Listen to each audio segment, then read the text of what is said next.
The lesson for February the 1st, we continue in the book of Nehemiah, and our core text is found in chapter 7, verses 1 through 8.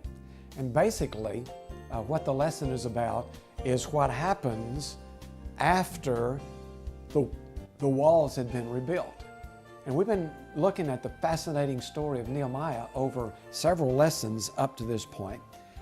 And it is a fascinating story. He's serving as a cupbearer with King Artaxerxes back in Persia, and all of a sudden a messenger comes and his whole life changes at that point.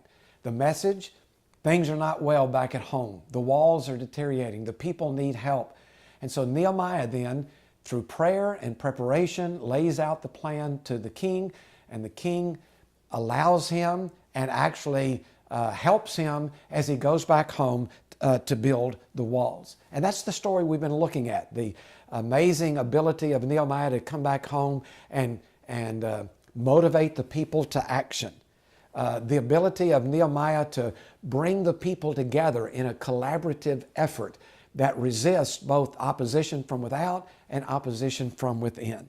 And then the courage to move past that opposition that we looked at in last week's lesson. And because of his courage, he was able to push forward, and the most important verse in the whole book is chapter 6, verse 15. So the walls of the city were completed in 52 days. So what happens now? And the answer to that is celebration. Nehemiah gives us a great example of how and why to celebrate the things that we accomplish for the Lord.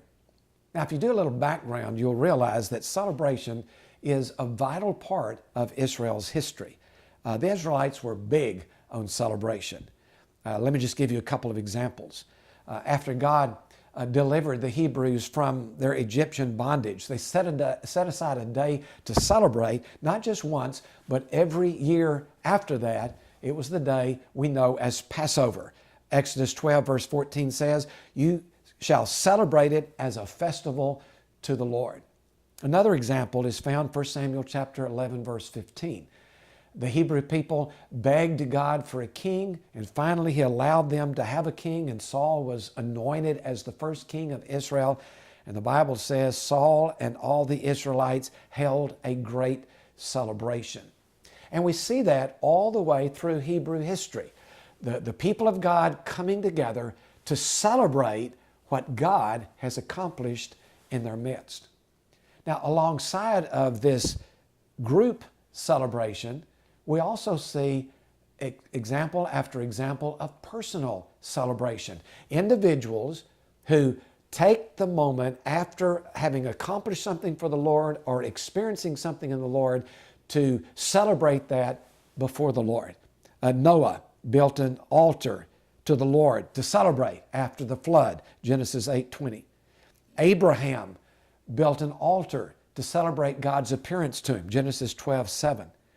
Jacob built an altar at Bethel to celebrate God's deliverance from his brother Esau, Genesis 35:7. Moses built an altar at the foot of Mount Sinai to celebrate God's covenant with his people, Exodus 24:4. Joshua built an altar out of the 12 stones that they retrieved from the Jordan River when they crossed over into the Promised Land to celebrate God's guidance in bringing them into this land. Joshua 4, verses 20 through 24, both individually and corporately, the Hebrews were big on celebration. So it's no surprise that here in the book of Nehemiah, after the job had been done and the wall had been completed, that Nehemiah brings together the people in celebration. And that's what we see in verse 1. After the wall had been rebuilt and I had set the doors in place, the gatekeepers and the singers and the